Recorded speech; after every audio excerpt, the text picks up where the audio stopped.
তিস্তার ন্যায্য হিস্সা দাবি করলেন প্রধান উপদেষ্টা ডক্টর মোহাম্মদ ইউনূস।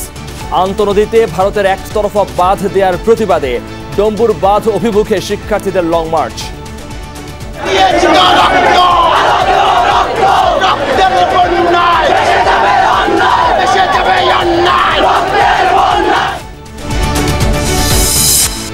হত্যা মামলায় আওয়ামী লীগের সভাপতিমণ্ডলীর সদস্য শাহজাহান খানের 7 দিনের রিমান্ড। নিরাপদ সড়ক সহ বিভিন্ন আন্দোলন দমাতে মাঠে নামাতেন পরিবহন শ্রমিকদের। বিজ্ঞ আদালত ঘটনা শুনে যেহেতু আব্দুল মোতালিব মারা গিয়েছেন ঘটনাস্থলে, এর কারণে এই আসামির বিরুদ্ধে বিজ্ঞ আদালত সন্তুষ্ট হয়ে 7 দিনের রিমান্ড মঞ্জুর করেন। রাষ্ট্র সংস্কারে 31 দফা দাবি নিয়ে কাজ করতে চায় বিএনপি। নিয়াজ কমিটির বৈঠক শেষে বললেন আমির খসরু, শিল্প কারখানা নিয়ে ষড়যন্ত্রের বিষয়ে সতর্ক থাকার আহ্বান। মা, আমি মিছিলে যাচ্ছি, আমি নিজেকে আর আটকে রাখতে পারলাম না। সরি আব্বু জান, তোমার কথা অমান্য করে বের হলাম। স্বার্থপরের মতো ঘরে বসে থাকতে পারলাম না। মাকে চিঠি লিখে আন্দোলনে যাওয়া আনাসের হত্যাকারীরা চিহ্নিত। যমুনার ক্যামেরায় ধরা পড়েছে সেই দৃশ্য। দ্রুত বিচার চায় পরিবার। রাষ্ট্রপক্ষের আমরা তো আছি যে রাষ্ট্রপক্ষ বাদী হয়ে মামলা করবে, আমরা সে অপেক্ষা আছি। যদি তারা না করে তাহলে আমরা নিজেরাই মামলা করব। নোয়াখালীর আলোচিত সাবেক এমপি ইকরামুলের শর্টগান উদ্ধার। পাবনা সহ বিভিন্ন জায়গায় যৌথ অভিযানে আগ্নেয়াস্ত্র, গুলি জব্দ, বেশ কয়েকজন আটক। কমলা হ্যারিস যুক্তরাষ্ট্রের প্রেসিডেন্ট হলে ধ্বংস হয়ে যাবে ইসরায়েল। অভিযোগ ট্রাম্পের। ডেমোক্রেট প্রার্থীর হাসিতে মজেছেন ভ্লাদিমির পুতিন।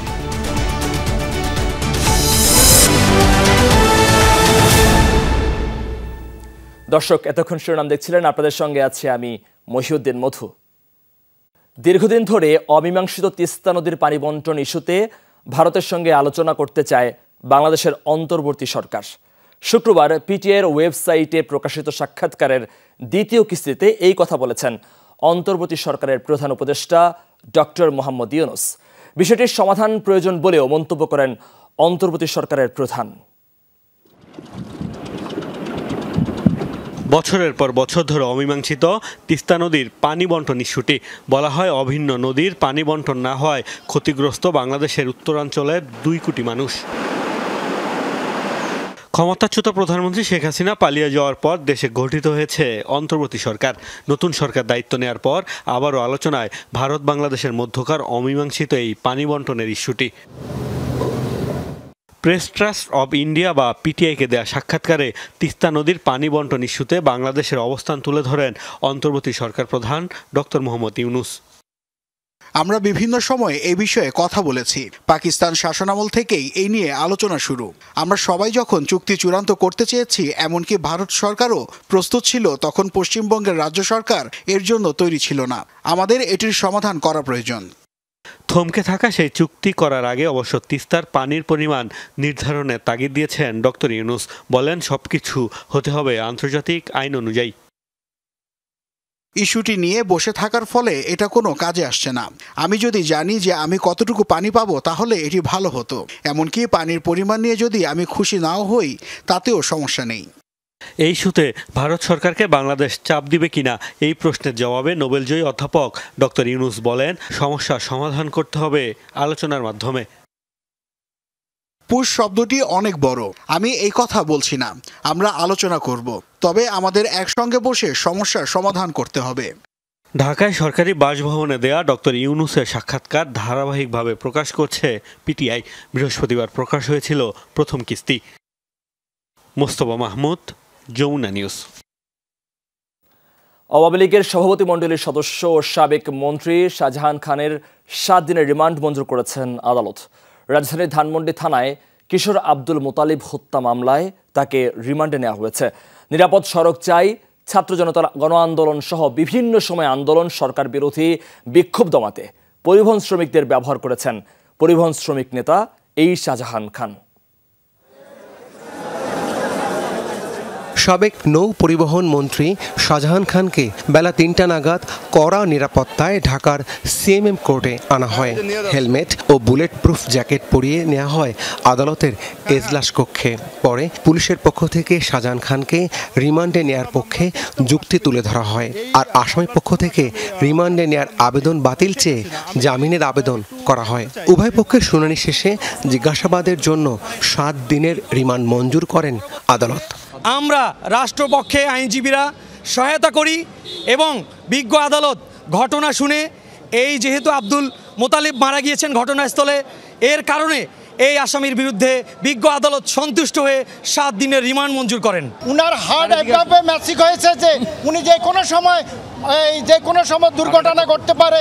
এই জন্য আমরা চাচ্ছিলাম উনার রিমান্ড বাড়ির পূর্বক উনাকে যেন স্বাস্থ্য বড় যে কোনো হসপিটালে চিকিৎসাধীন রাখা হয়। বৈষম্য বিরোধী ছাত্র আন্দোলনে অংশ নিয়েছিল কিশোর আব্দুল মোতালিব। গত ৪ আগস্ট তাকে গুলি চালিয়ে হত্যা করা হয়। এ ঘটনায় মোতালিবের বাবা আব্দুল মতিন বাদী হয়ে ধানমন্ডি থানায় হত্যা মামলা করেন। সেই মামলায় সাবেক প্রধানমন্ত্রী শেখ হাসিনা, শাহজাহান খান সহ ১৭৬ জনকে আসামি করা হয়। ওই মামলায় বৃহস্পতিবার রাতে শাহজাহান খানকে রাজধানীর ধানমন্ডি এলাকা থেকে গ্রেফতার দেখানো হয়। মাদারীপুর ২ আসনের সংসদ সদস্য ছিলেন শাহজাহান খান। ২০১৮ সালে নিরাপদ সড়ক চাই শিক্ষার্থীদের যৌক্তিক আন্দোলন দমনে পরিবহন শ্রমিকদের মাঠে নামান তিনি। একই সাথে গত ১৬ বছর বিরোধী দলের যে কোনো রাজনৈতিক কর্মসূচি প্রতিরোধে যান চলাচল বন্ধ করে দিতেন বলেও শুনানিতে রাষ্ট্রপক্ষের আইনজীবীরা জানান। রাব্বি সিদ্দিকী, যমুনা নিউজ, ঢাকা। শিল্প কলকারখানা বন্ধ করে যারা দেশকে অস্থিতিশীল করতে চায় তাদের বিষয়ে সজাগ থাকার আহ্বান জানিয়েছে বিএনপি সহ যুগপৎ আন্দোলনে থাকা দলগুলো। বিকেলে লিয়াজো কমিটির বৈঠক শেষে বিএনপি নেতা আমির খসরু মাহমুদ চৌধুরী বলেছেন, নতুন বাংলাদেশে মানুষের মনোজগতে যে পরিবর্তন এসেছে তা ধারণ করে তার সঙ্গে চলতে হবে। আরেক অনুষ্ঠানে বিএনপি নেতা রুহুল কবির রেজভী আহমেদ বলেছেন, জনগণের ক্ষমতা জনগণের হাতে ফিরিয়ে দিতেই ছাত্র জনতা সংগ্রাম করেছে। আওয়ামী লীগ সরকারের পতনের পর প্রথমবারের মতো বিএনপির সঙ্গে যুগপৎ আন্দোলনে থাকা দলগুলোর মধ্যে বৈঠক। বিকেলে গুলশানে বিএনপি চেয়ারপারসনের কার্যালয়ে অনুষ্ঠিত প্রথম বৈঠকে যোগ দেন গণফোরাম, পিপলস পার্টি ও ন্যাপ ভাসানীর শীর্ষ নেতারা। বৈঠক শেষে বিএনপির স্থায়ী কমিটির সদস্য আমির খসরু মাহমুদ চৌধুরী বলেন, বিগত দিনের ঐক্য এখনও সুদৃঢ়। বিভিন্ন মিল কারখানায় আজকে বিভিন্ন ধরনের গার্মেন্ট, ওষুধ ফ্যাক্টরি সহ বিভিন্ন জায়গায় বিভিন্ন রাষ্ট্রবিরোধী কার্যক্রম চলছে। এগুলোতে পেছনে কারা আছে এই জন্য আমাদের সকলকে ঐক্যবদ্ধ চেষ্টা করতে হবে যাতে দেশটা স্থিতিশীল থাকে, দেশের অর্থনীতি স্থিতিশীল থাকে এবং যাতে করে আমরা সামনের দিকে এগিয়ে যেতে পারি। বিএনপির ভারপ্রাপ্ত চেয়ারম্যান তারেক রহমান যে জাতীয় সরকারের ঘোষণা দিয়েছেন রাজপথের সকল রাজনৈতিক দলগুলোকে সাথে নিয়ে তা বাস্তবায়ন করা হবে বলেও জানান আমির খসরু। দ্রুত সময়ে প্রয়োজনীয় সংস্কারের আহ্বান গণফোরাম সভাপতির। যেসব ফাঁক ফোকর দিয়ে বিভিন্ন সময় স্বৈরাচারের অনুপ্রবেশ ঘটেছে সেগুলি সমস্ত বন্ধ করতে হলে সবকিছু করতে হবে এবং দ্রুত সময়ের ভিতরে ওনারা এগুলি সমাধান করতে পারবেন বলে আমরা আশা করি এবং জনগণের সরকার দ্রুত প্রতিষ্ঠিত হবে নির্বাচনের ভিতর দিয়ে। রাষ্ট্র মেরামতের যে প্রস্তাব দিয়েছে আমরা সবাই মিলে ঐক্যবদ্ধভাবে এগুলো বাস্তবায়নের জন্য আমরা জনগণের কাছে তুলে ধরব। প্রধানমন্ত্রী এবং প্রেসিডেন্ট মন্ত্রীদের মধ্যে ক্ষমতার ভারসাম্যের কথা বলা হয়েছে, তারপরে 2 বারের বেশি প্রধানমন্ত্রী কেউ থাকতে পারবে না, এই কথাগুলো বলা হয়েছে। অনেকগুলো কথা বলা হয়েছে যেটা বাংলাদেশের জনগণের প্রত্যাশা। এদিকে বিকেলে বৈষম্য বিরোধী ছাত্র আন্দোলনে রামপুরা এলাকায় নিহত রিকশা চালক সাগরের পরিবারকে সমবেদনা জানায় আমরা বিএনপি পরিবার। এ সময় শহীদ সাগরের পরিবারের দায়িত্ব নেওয়ার কথা জানান বিএনপির প্রতিনিধি দল। এখন আবার রাস্তায় ব্যারিকেড এবং দেশটাকে নানা দুর্যোগের মধ্যে ঠেলে দেওয়ার পায়তারা করছেন যারা, তাদেরকে আপনারা সবাই চেনেন, আমরা সবাই চিনি। তাদের কাছে আছে অনেক কালো টাকা। এই কালো টাকা ছড়িয়ে তারা এক ধরনের অস্থিতিশীলতা তৈরি করছে এবং আরও করতে পারে। সাইফুদ্দিন রবিন, যমুনা নিউজ, ঢাকা। মাকে চিঠি লিখে 5 আগস্ট আন্দোলনে যায় স্কুল ছাত্র আনাস। রাজধানীর চানখারপুলে পুলিশের ছোড়া বুলেটে ঝাঁঝরা হয়ে যায় আনাসের বুক। ভুক্তভোগী পরিবারের কাছে এখন বেঁচে থাকার অবলম্বন সন্তানের লেখা শেষ চিঠি। জীবদ্দশায় ছেলে হত্যার বিচার চায় পরিবার। 1 মাস আগে আনাসের বুকে কারা গুলি চালিয়েছিল যমুনা টিভির ক্যামেরায় ধরা পড়েছে সেসব দৃশ্য। দেখুন মনিরুল ইসলামের বিশেষ রিপোর্ট।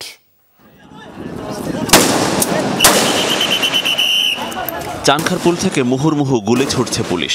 শেখ হাসিনা যেদিন পদত্যাগ করছিলেন সেই 5 আগস্ট সকাল থেকে দুপুর পর্যন্ত চানখারপুল অংশে আন্দোলনকারীদের উপর গুলি চালিয়েছে পুলিশ।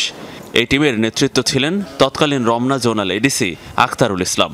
গুলি চালানোর সময় 2 পুলিশ ও 2 এপিবিএন সদস্যকে বেশ উৎসাহী দেখা যায়। এক পর্যায়ে পুলিশ সদস্যরা নিমতলির আবাসিক গলির মধ্যেও গুলি ছুটতে শুরু করে। ওই সময় গলি থেকে মিছিলের প্রস্তুতি নিচ্ছিল কিছু শিক্ষার্থী। তাদের মধ্যে গ্যান্ডারিয়া আদর্শ একাডেমির 10ম শ্রেণীর ছাত্র শাহরিয়ার খানা আনাসও ছিলেন। একটু সামনে যেতেই গুলি লাগে আনাসের শরীরে। মুহূর্তেই ঢলে পড়েন মৃত্যুর কোলে। দ্রুত আনাসকে নেওয়া হয় মিটফোর্ড হাসপাতালে। ফোন পেয়ে সেখানে ছুটে আসেন তার বাবা মা। বুলেটে ঝাঁঝরা হওয়া প্রিয় সন্তানকে দেখে কান্নায় ভেঙে পড়েন। মা, আমি মিছিলে যাচ্ছি, আমি নিজেকে আর আটকে রাখতে পারলাম না। সরি আব্বু জান, তোমার কথা অমান্য করে বের হলাম। স্বার্থপরের মতো ঘরে বসে থাকতে পারলাম না। আমাদের ভাইরা আমাদের ভবিষ্যৎ প্রজন্মের জন্য কাফনের কাপড় মাথায় বেঁধে রাজপথে নেমে সংগ্রাম করে যাচ্ছে। অকাতরে নিজেদের জীবন বিসর্জন দিচ্ছে। আমি যদি বেঁচে না ফিরি তবে কষ্ট না পেয়ে গর্বিত হয়েও জীবনের প্রত্যেকটা ভুলের জন্য ক্ষমা চাই। একটি চিঠি এখন ইতিহাস। আনাসের মৃত্যুর পর আলোচনায় আসে মিছিলে যাওয়ার আগে তার লেখা চিঠিটি। ও যাবে, আন্দোলনে যাবে। ও বলতো যে একা তো কারো পক্ষে কিছু করা সম্ভব না, সবাই যদি আমরা ঘরে বসে থাকি তাইলে তো হবে না, এগুলা বলতো। আমরা দুইজনেই যাইতে চাইতাম, ওর বাবার অনুমতি ছিল না যাওয়ার, এর জন্য আমরা বের হইতে পারি নাই। আমরা ঘরে টিভি দেখতাম আর বসে স্লোগান দিতাম, রক্তের বন্যায় ভেসে যাবে অন্যায়। শুধু চিঠি নয়, আন্দোলন শুরুর পর থেকে তার ক্লাসের খাতায় লিখে রাখতেন প্রতিদিনকার অনুভূতি। মারা যাওয়ার পর এসবই এখন বাবা মায়ের কাছে বেঁচে থাকার স্মৃতি। মুখটা দুই আর ওর মা বলে আনাস মিছিলে গেছে, একটা চিঠি লিখে গেছে। তা আমি আর নিজেকে তখন আর কন্ট্রোল রাখতে পারি নাই। চিঠিটার পড়ার সাহস আমার শক্তি হয় নাই। তারা চাইছিল যে লাশ ওখান থেকে গুম করে ফেলতে, তো ওই স্টুডেন্টরা লাশ গুম করতে দেয় নাই। তারা বলছে যে আমরা গার্জিয়ানের সাথে যোগাযোগ হয়েছে আমাদের, ওনারা আসতে। সাম্প্রতিক বন্যায় ক্ষতিগ্রস্তদের মাঝে আনাসের সব জামা কাপড় বিলিয়ে দিয়েছে তার পরিবার। তাদের এখন একটাই চাওয়া, ছেলের হত্যার সুষ্ঠু বিচার। সরকার পক্ষের লোকজন যারা হুকুম করছে এবং যারা এটা তাদের কমান্ডটা মানছে, এদের সবার বিচার চাই। রাষ্ট্রপক্ষের আমরা তো আছি যে রাষ্ট্রপক্ষ বাদী হয়ে মামলা করবে, আমরা সে অপেক্ষা আছি। যদি তারা না করে তাহলে আমরা নিজেরাই মামলা করব। আনাসের মতো নিহত ও আহতদের তালিকা দ্রুত প্রকাশের দাবি জানিয়েছে পরিবার। সে সাথে চাওয়া হয়েছে তাদের রাষ্ট্রীয় স্বীকৃতি। মনিরুল ইসলাম, যমুনা নিউজ, ঢাকা। বাংলাদেশের বিরুদ্ধে ভারতের পানি সন্ত্রাসের প্রতিবাদ জানিয়ে 5 দফা দাবি তুলে ধরা হয়েছে। দাবি জানাতে লং মার্চ টু কুমিল্লা কর্মসূচির আয়োজন করে বৈষম্য বিরোধী ছাত্র আন্দোলনের একাংশ ও ইনকিলাব মঞ্চ। ভারতের ত্রিপুরার ডম্বুর বাঁধ অভিমুখে এই কর্মসূচি পালিত হয়েছে। সম্প্রতি ভারী বৃষ্টিপাত ও ভারত থেকে আসা ঢলে প্লাবিত হয় দেশের পূর্বাঞ্চলের বেশ কয়েকটি জেলা। অভিযোগ আছে ভারতের ডম্বুর বাঁধ খুলে দেয়ায় এই বন্যা প্রলয়ঙ্কারী রূপ ধারণ করে। যদিও এই অভিযোগ অস্বীকার করেছে দিল্লি, কিন্তু সেই বন্যার ক্ষত এখনো কাটেনি। প্রাণহানি ছাড়াও ফসল, ঘরবাড়ি আর সম্পদ হারিয়ে মানবেতর দিন কাটাচ্ছেন অনেকে। এ অবস্থায় বুধবার সকালে ঢাকা থেকে ত্রিপুরার বাঁধ অভিমুখে শুরু হয় লং মার্চ কর্মসূচি। 10টি ট্রাকে করে শিক্ষার্থীরা ছুটতে থাকেন কুমিল্লা অভিমুখে। পথিমধ্যে চান্দিনায় একটি সভা করেন তারা। দুপুরের পরে পৌঁছান টাউন হল মাঠে। শুরু হয় সার্বভৌম সমাবেশ, যেখানে যোগ দেন স্থানীয় শিক্ষার্থী জনতারা। আমরা ভারতের আগ্রাসন মানি না। ছাত্র জনতা নতুন করে প্রমাণ করে দিল, আগ্রাসনকে ঠেকাতে গিয়ে যেমন করে আবু সাইদ বাংলার পুলিশের সামনে তার বুক চিতিয়ে দাঁড়িয়েছিল। সমাবেশে বক্তারা অভিন্ন নদীতে ভারতের বাঁধ দেয়ার কঠোর সমালোচনা করেন। বলেন, আন্তর্জাতিক নীতি নৈতিকতার তোয়াক্কা না করে প্রতিবেশী রাষ্ট্রের এমন কর্মকাণ্ডে বছরের পর বছর দুর্যোগের মুখে পড়ছে বাংলাদেশের মানুষ, ধ্বংস হচ্ছে পরিবেশ। আন্তঃসীমান্ত যত নদী আছে, যেই নদীর মালিক ভারত, বাংলাদেশ, চীন অনেকেই আছে। আন্তর্জাতিক কোনো আইনে কোনো একক দেশ আন্তঃসীমান্ত নদীতে, আন্তর্জাতিক নদীতে একা বাঁধ নির্মাণ করতে পারে না। অন্তর্বর্তী সরকার যেভাবে গুম বিরোধী কনভেনশনের স্বাক্ষর করেছে, তেমনি জাতিসংঘে পানি প্রবাহ কনভেনশনেও যোগ দেওয়ার আহ্বান জানানো হয় সমাবেশ থেকে। আলাপ আলোচনায় সমস্যার সমাধান না হলে আন্তর্জাতিক আদালতে যাওয়ার দাবি জানান বক্তারা। আমরা অল্প মানুষ রাস্তায় নেমেছিলাম, সবাই নামতে পারে নাই। আমরা বলেছি ওটা ফালানির লাশ না, ওটা 18 কোটি বাংলাদেশি মানুষের বাংলাদেশের লাশ। সমাবেশ শেষে বিবির বাজার স্থলবন্দর অভিমুখে রওনা করে লং মার্চ। সেখানে অবস্থান ও প্রতিবাদ জানানোর কথা থাকলে আধার নেমে আসায় মাঝপথ থেকে কর্মসূচি সমাপ্ত ঘোষণা করেন আয়োজকরা। সাবরিনা লিজা, যমুনা নিউজ। রংপুরে আবু সাইদের কবর জিয়ারতের পাশাপাশি তার স্বজনদের সাথে সাক্ষাৎ করেছে কেন্দ্রীয় ছাত্রদলের নেতৃবৃন্দ। দুপুরে পীরগঞ্জে সাইদের কবর জিয়ারত ও মোনাজাতে অংশ নেন ছাত্রদল সভাপতি রাকিবুল ইসলাম রাকিব, সাধারণ সম্পাদক নাসির উদ্দিন সহ কেন্দ্রীয় নেতারা। পরে সাইদের বাবা সহ তার পরিবারের লোকজনের সাথে সাক্ষাৎ করেন তারা। এ সময় ছাত্রদল সভাপতি জানান, সাধারণ শিক্ষার্থীদের দাবি অনুযায়ী গেস্টরুম কালচারাল বন্ধ, হল ও ক্যাম্পাস সন্ত্রাসমুক্ত করতে কাজ করবেন তারা। সব শহীদদের পাশেই এই ছাত্রদল সর্বাত্মকভাবে পাশে থাকবে এবং আমরা ছাত্রদল তারা যে স্বপ্ন নিয়ে এই রাজপথে ছিল এবং শহীদ হয়েছে, তাদের সেই স্বপ্ন বাস্তবায়নের অঙ্গীকার নিয়েই ছাত্রদল রাজপথে থাকবে। শহীদ আবু সাঈদের সহ যারা হত্যাকাণ্ডের শিকার হয়েছে, প্রত্যেকটি হত্যাকাণ্ডের আলাদা আলাদা তদন্তের মাধ্যমে আমরা বিচারের দাবি করছি। অবৈধ অস্ত্র উদ্ধারে বিভিন্ন স্থানে অভিযান চালিয়েছে যৌথ বাহিনী। পাবনায় সাবেক ভূমিমন্ত্রীর ছেলেকে অস্ত্রসহ গ্রেফতার করেছে র্যাব। থানায় হস্তান্তরের পর দুটি মামলাও করেছে তারা। জব্দ হয়েছে নোয়াখালীর সাবেক সংসদ সদস্য একরামুল করিমের শর্টগান। এছাড়া কক্সবাজার নাটোর থেকে অস্ত্র উদ্ধারের পাশাপাশি কয়েকজনকে গ্রেফতার করা হয়েছে।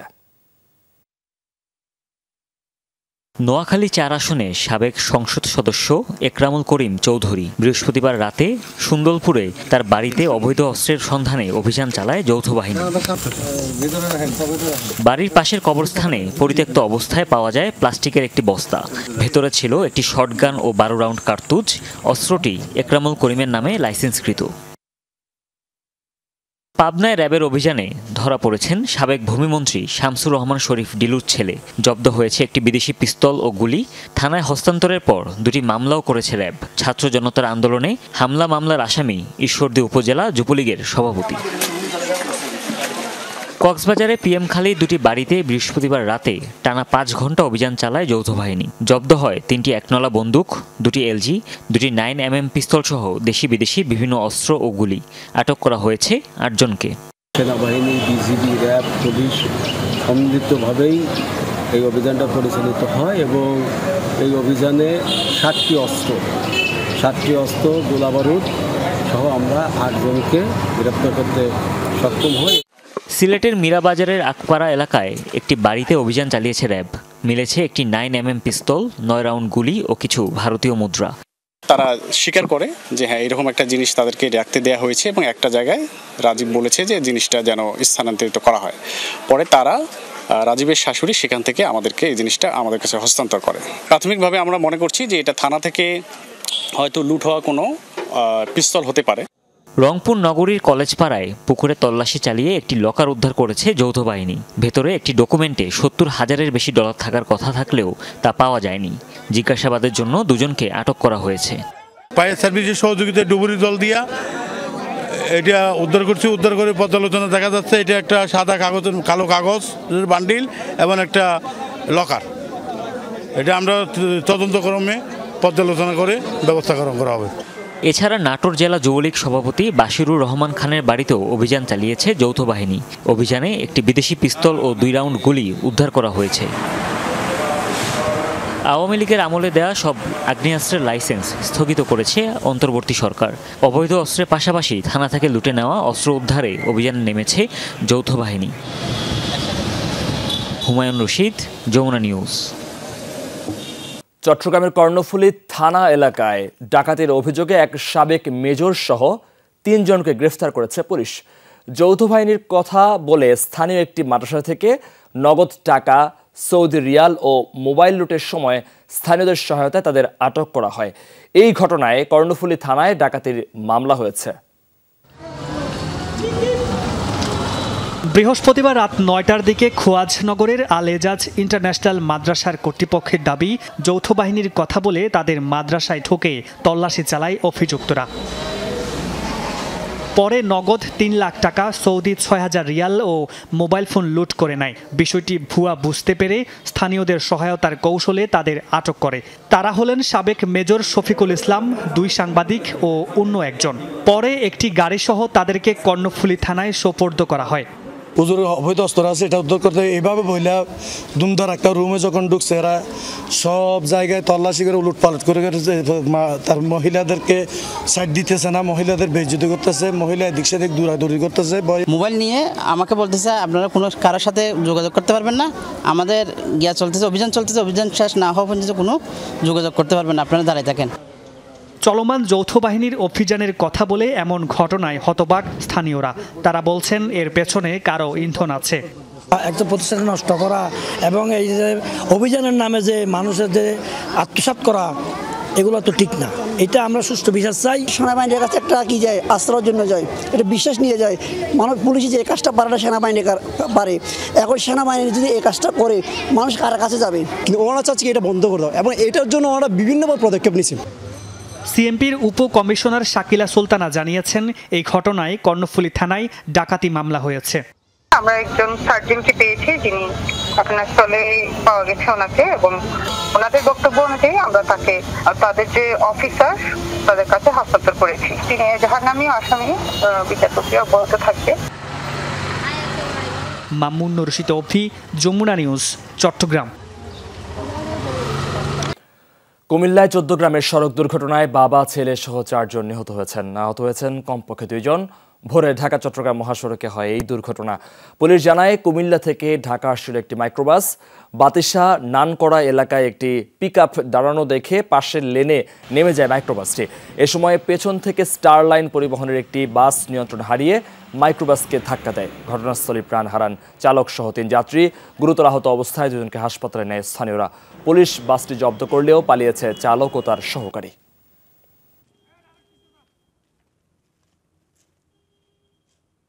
যাত্রীবাহী বাসের সাথে একটি মাইক্রো বাসের দুর্ঘটনা ঘটে, এবং এই দুর্ঘটনায় মাইক্রোবাসের 4 জন যাত্রী নিহত হয়।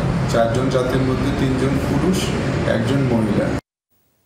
দেশের শান্তি রক্ষায় সামরিক বাহিনীকে প্রস্তুত থাকার নির্দেশ দিলেন ভারতের প্রতিরক্ষা মন্ত্রী রাজনাথ সিং। লখনৌতে অনুষ্ঠিত ভারতীয় সশস্ত্র বাহিনীর জয়েন্ট কমান্ডার্স কনফারেন্সে রাখা ভাষণে এই নির্দেশ দেন তিনি। রাশিয়া, ইউক্রেন, হামাস, ইসরায়েল যুদ্ধের পাশাপাশি বাংলাদেশের সাম্প্রতিক অস্থিরতার উপর নজর রাখার নির্দেশ দেন সেনাদের। একই সাথে চীনের মতো প্রতিবেশী দেশগুলোর ব্যাপারেও সজাগ থাকার নির্দেশ দেন। তিনি বলেন, ভারত বরাবরই শান্তিপ্রিয় দেশ, তাই শান্তি রক্ষার জন্য ভারতের সশস্ত্র বাহিনীকে যুদ্ধের জন্য প্রস্তুত থাকতে হবে। এ সময় ভারতীয় প্রতিরক্ষামন্ত্রী বলেন, বৈশ্বিক পরিস্থিতিতে নানা ধরনের পরিবর্তন হচ্ছে। এই অবস্থায় ভারতীয় সামরিক বাহিনীকে অপ্রত্যাশিত পরিস্থিতি মোকাবেলায় প্রস্তুত থাকার বিকল্প নেই। ভারত অতীতেও শান্তির পূজারী ছিল, ভবিষ্যতেও থাকবে, কিন্তু আমাদের চারপাশে যা ঘটছে সেসব কার্যকলাপের উপরও নজর রাখতে হবে। বিশ্ব পরিস্থিতির কারণে আমি সব সামরিক কমান্ডারদের নির্দেশ দিয়েছি ভারতের শান্তির জন্য সবসময় যুদ্ধের জন্য তৈরি থাকতে, কারণ কোনোভাবেই আমাদের শান্তি ভঙ্গ করা যাবে না। বাংলাদেশ নিয়ে ভারতের প্রতিরক্ষামন্ত্রী রাজনাথ সিং এর বক্তব্য উস্কানিমূলক বলে মন্তব্য করেছেন বিএনপির সিনিয়র যুগ্ম মহাসচিব রেজভী আহমেদ। অভ্যুত্থানে নিহত এক রিকশা চালকের পরিবারকে সমবেদনা জানাতে গিয়ে তিনি বলেন, রাশিয়া ইউক্রেন হামাসের সঙ্গে তুলনা করে বাংলাদেশের পরিস্থিতি পর্যবেক্ষণ নিয়ে ভারতের প্রতিরক্ষা মন্ত্রীর বক্তব্য প্রশ্নের জন্ম দিয়েছে। হুঁশিয়ার করেন, যে কোনো কিছুর জন্য প্রস্তুত বাংলাদেশ। বাংলাদেশ একটি স্বাধীন দেশ, সার্বভৌম দেশ। এইখানে ভারতের প্রতিরক্ষা মন্ত্রী আপনার ইউক্রেন রাশিয়া বা ওখানে ইসরায়েল হামাসের সাথে বাংলাদেশের এইখানে তুলনা করলেন কেন? এইসব বিষয়গুলি, এইসব বক্তব্যগুলি একটা বড় প্রশ্নের জন্ম দিচ্ছে মানুষের মনে। যদি কেউ আমাদের দিকে অশুভ দৃষ্টি নিয়ে তাকায়, আমরা ঠিক তার উপযুক্ত জবাব দিতে প্রস্তুত আছি। পিলখানা হত্যাকাণ্ডে কোনো প্রমাণ ছাড়াই সোহেল তাজের নাম জড়ানো নিজ ফেসবুকে এসে এর প্রতিবাদ করলেন তিনি। তৎকালীন স্বরাষ্ট্র প্রতিমন্ত্রী তানজিম আহমেদ সোহেল তাজ বলেন, ওই ঘটনার মাধ্যমে বাংলাদেশের যে ক্ষতি হয়েছে তার সঠিক তথ্য দেশের মানুষের জানার অধিকার আছে। তিনি দাবি করেন, সঠিক তদন্ত হলে তার নিজের কোনো সম্পৃক্ততা পাওয়া যাবে না। আমি চাই এই সেনা অফিসার সহ যারা সেদিন মৃত্যুবরণ করেছেন, যাদেরকে হত্যা করা হয়েছিল, তাদের পরিবার যাতে জাস্টিস পায়, এবং সর্বোপরি বাংলাদেশের যেই ক্ষতি হয়েছিল বাংলাদেশের সকল মানুষের জানার অধিকার আছে, সত্যটা যেন উদ্ঘাটন হয়। গত 15 বছরে ডিজিটাল বাংলাদেশ বিনির্মাণের নামে একটি মহল এই খাতকে অনিয়ম আর লুটপাটের আখড়ায় পরিণত করেছে। অন্যান্য বিশেষায়িত সার্ভিসের মতো সরকারের শক্তিশালী আইসিটি সার্ভিস না থাকায় A2I সিন্ডিকেট আইসিটি খাতকে লুটপাটের নিরাপদ সরবরাহ হিসেবে ব্যবহার করেছে। সংবাদ সম্মেলনে এমন অভিযোগ করেছেন government ICT officers forum. ICT খাতের উন্নয়ন দ্রুত আইসিটি ক্যাডার সার্ভিস চালুর ক্যাডার দাবি জানান তারা। আইসিটি ক্যাডার সার্ভিস তৈরি এবং বিগত সময়ে এ খাতের নানা অনিয়ম ও বৈষম্য তুলে ধরতে বিকেলে সংবাদ সম্মেলনের আয়োজন করে গভর্নমেন্ট আইসিটি অফিসার্স ফোরাম। সংগঠনের নেতারা অভিযোগ করে বলেন, স্মার্ট বাংলাদেশের নামে পরিচালিত বিভিন্ন প্রকল্পে আইসিটি কর্মকর্তাদের আড়ালে রাখা হয়েছে, আর সেখানে শেখ হাসিনা সরকারের মদতপুষ্ট নন টেকনিক্যাল তৃতীয় পক্ষ এবং পরামর্শক দিয়ে পরিচালনার নামে রাষ্ট্রীয় অর্থ লুটপাট ও অপচয় করা হয়েছে। পলিসি তৈরিতে, নীতি নির্ধারণ পর্যায়ে আইসিটি জনবলকে সম্পৃক্ত না করে বিরোধী মত দমনে অগণতান্ত্রিক সাইবার সিকিউরিটি আইনের মতো কালো আইন পাশ করে নাগরিকদের মৌলিক অধিকারকে হরণ করা হয়েছে। ফোরাম নেতারা দ্রুত আইসিটি ক্যাডার চালুর দাবি জানিয়ে বলেন, কিছু আমলা এবং কুচক্রী গোষ্ঠীর কারণে আইসিটি জনবল বৈষম্যের শিকার। কনসালটেন্টের মাধ্যমে যদি কোনো কাজ করানো হয়, প্রজেক্ট বাস্তবায়ন করা হয়, তাহলে একই কাজ 2বার 3বার করাতে পারে, একই টাকা বারবার নিতে পারে। এইটা আসলে সরকারি লোকদের কাছে এটা সম্ভব না। এই জন্য আমাদের আইসিটি ক্যাডার বাস্তবায়নটা দরকার। আমরা কিন্তু একীভূত হয়ে সে কাজ করতে পারতেছি না। বর্তমানে প্রেক্ষিতে প্রত্যেকটা দপ্তরে 1-2 আলাদা করে বিচ্ছিন্নভাবে কর্মরত আছে। তো এটা একটা কারণ যে আমাদের এই বিশাল তরুণ জনগোষ্ঠী কোথায় গিয়ে দাঁড়াবে যদি আইসিটি ক্যাডারটা তৈরি হয়, তাদের একটা কর্মসংস্থান সৃষ্টি হবে। মন্ত্রণালয়ের উপদেষ্টার পরামর্শে আইসিটি ক্যাডার সৃজনের প্রস্তাবে সংশ্লিষ্ট সচিব স্বাক্ষরের পরেও তা প্রধান উপদেষ্টা বরাবর প্রেরণ করা হয়নি বলেও অভিযোগ করেন আইসিটি কর্মকর্তারা। মাসুদুজ্জামান রবিন, যমুনা নিউজ, ঢাকা।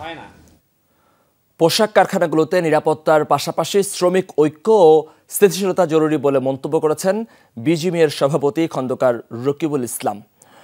রাতে বিজিএমইএর সভাকক্ষে আইন শৃঙ্খলা বাহিনী ও এর শ্রমিক নেতৃবৃন্দের সাথে আয়োজিত মত বিনিময় সভায় তিনি কথা বলেন পোশাক শিল্পে অস্থিরতার কারণে গত 1 বছরে 260 থেকে 270টি কারখানা বন্ধ হয়েছে। নানা প্রতিবন্ধকতার কারণে এসব হয়েছে। শ্রমিকদের কোনো দাবি দেওয়া থাকলে শ্রমিকরা মালিকপক্ষ, বিজিএমইএ ও প্রয়োজনে আইন শৃঙ্খলা বাহিনীর মাধ্যমে তুলে ধরবেন বলেও জানান তিনি। সভায় গার্মেন্টস শ্রমিক ফেডারেশন সাধারণ সম্পাদক বাবুল আক্তার সকল শ্রমিকদের কাজে যোগদানের আহ্বান জানিয়ে বলেন, শ্রমিকদের ন্যায্য দাবি আদায়ে মালিকপক্ষ সচেষ্ট। পোশাক কারখানা অস্থিতিশীল হলে শ্রমিকরা ক্ষতির সম্মুখীন হবে, তাই কোনো পক্ষ দ্বারা প্ররোচিত না হয়ে যৌক্তিক দাবিগুলো নিজ নিজ কারখানার মালিকপক্ষের কাছে তুলে ধরার আহ্বান জানান তিনি।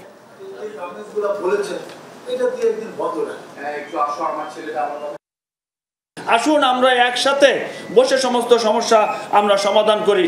আর আমরা আজকের বিজেপিতে আপনাদের পক্ষ হয়ে আলোচনা করেছি, আপনাদের যে যুক্তিসঙ্গত দাবি দেওয়া আছে সেই দাবি দেওয়াগুলো পর্যায়ক্রমে মেনে নেওয়া হবে। কালকে থেকে নিরবিচ্ছিন্ন পোশাক কারখানাগুলি চলবে। এর পাশাপাশি অবশ্যই যে কোনো সমস্যা আলোচনার মাধ্যমে আমরা টেবিলে বসে আমাদের যতগুলি সমস্যা আছে, এবং এরকম আমরা কিন্তু গত 30 বছর অনেকবারই এই সমস্যার সম্মুখীন হয়েছি এবং প্রত্যেকবারই আমরা আলোচনার মাধ্যমে সেই সমস্যা সমাধান করেছি। কমলা হ্যারিস প্রেসিডেন্ট নির্বাচিত হলে ধ্বংস হয়ে যাবে ইসরায়েল, এই মন্তব্য করেছেন রিপাবলিকান প্রার্থী ও সাবেক মার্কিন প্রেসিডেন্ট ডোনাল্ড ট্রাম্প। তার অভিযোগ, কমলা হ্যারিস ও জো বাইডেন ইহুদি বিদ্বেষী। তাদের কারণেই ইসরায়েল ভূখণ্ডে ঘটেছে 7 অক্টোবরের হামলা। এ কারণে ইহুদিদের ডেমোক্রেটিক পার্টিকে ভোট না দেওয়ার আহ্বান জানান ট্রাম্প। এ সময় যুক্তরাষ্ট্রের ফিলিস্তিনপন্থী বিক্ষোভকারীদের দুর্বৃত্ত আখ্যা দেন তিনি। বরাবরই নিজেকে ইসরায়েলের সবচেয়ে কাছের বন্ধু দাবি করেন সাবেক মার্কিন প্রেসিডেন্ট ডোনাল্ড ট্রাম্প। লাস ভেগাসে ইহুদি দাতাদের সমাবেশে আরও একবার ঘোষণা দিলেন, প্রেসিডেন্ট হলে সর্বোচ্চ সহযোগিতা করা হবে ইসরায়েলকে। ডোনাল্ড ট্রাম্পের দাবি, ইসরায়েলকে পর্যাপ্ত সমর্থন দিচ্ছেন না বর্তমান প্রেসিডেন্ট জো বাইডেন ও ভাইস প্রেসিডেন্ট কমালা হ্যারিস। এমনকি গত 7 অক্টোবরে ইসরায়েলি ভূখণ্ডে নজিরবিহীন হামলার জন্য দায়ী করেন বর্তমান মার্কিন প্রশাসনকে। যদি কমলা হ্যারিস এবং কুটিল জো বাইডেনকে ইসরায়েলের বর্তমান পরিস্থিতির জন্য অন্য কোনো কারণ খোঁজার দরকার নেই, তাদের আয়নায় তাকানো উচিত। এই সংকটের কারণ তারাই। তারা আপনাদের সমর্থন দেয়নি, ইসরায়েলকে সমর্থন দেয়নি। আমি প্রেসিডেন্ট থাকলে 7 অক্টোবরের হামলার ঘটনা ঘটতো না। কমলা হ্যারিসকে ইহুদি বিদ্বেষী আখ্যা দিয়ে রিপাবলিকান এই প্রার্থী বলেন, হ্যারিস প্রেসিডেন্ট হলে ধ্বংস হয়ে যাবে ইসরায়েল। এ সময় ইহুদিদের সাথে সবচেয়ে বেশি সুসম্পর্ক থাকা সত্ত্বেও তাদের পর্যাপ্ত ভোট না পাওয়ার আক্ষেপ করেন ট্রাম্প। যদি কমলা হ্যারিস জয়ী হয়, তাহলে সন্ত্রাসী বাহিনীগুলো ইহুদিদের তাদের পবিত্র ভূমি থেকে বিতাড়িত করতে একের পর এক যুদ্ধে লিপ্ত হবে।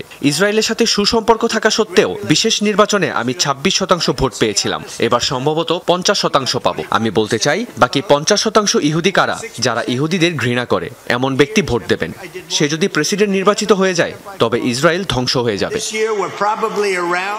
যুক্তরাষ্ট্রে ফিলিস্তিনের পক্ষে বিক্ষোভকারীদের ট্রাম্প হামাসপন্থী দুর্বৃত্ত আখ্যা দেন। প্রেসিডেন্ট নির্বাচিত হলে গাজা উপত্যকা থেকে শরণার্থীদের নিষিদ্ধ করারও হুঁশিয়ারি দেন তিনি। বলেন, মার্কিন কোনো বিশ্ববিদ্যালয়ে তেল আবিব বিরোধী বিক্ষোভ হলে বন্ধ হবে কেন্দ্রীয় সহায়তা। মোস্তফা মাহমুদ, যমুনা নিউজ। ডেমোক্রেট প্রার্থী কমলা হ্যারিসের হাসিতে মজেছেন রুশ প্রেসিডেন্ট ভ্লাদিমির পুতিন।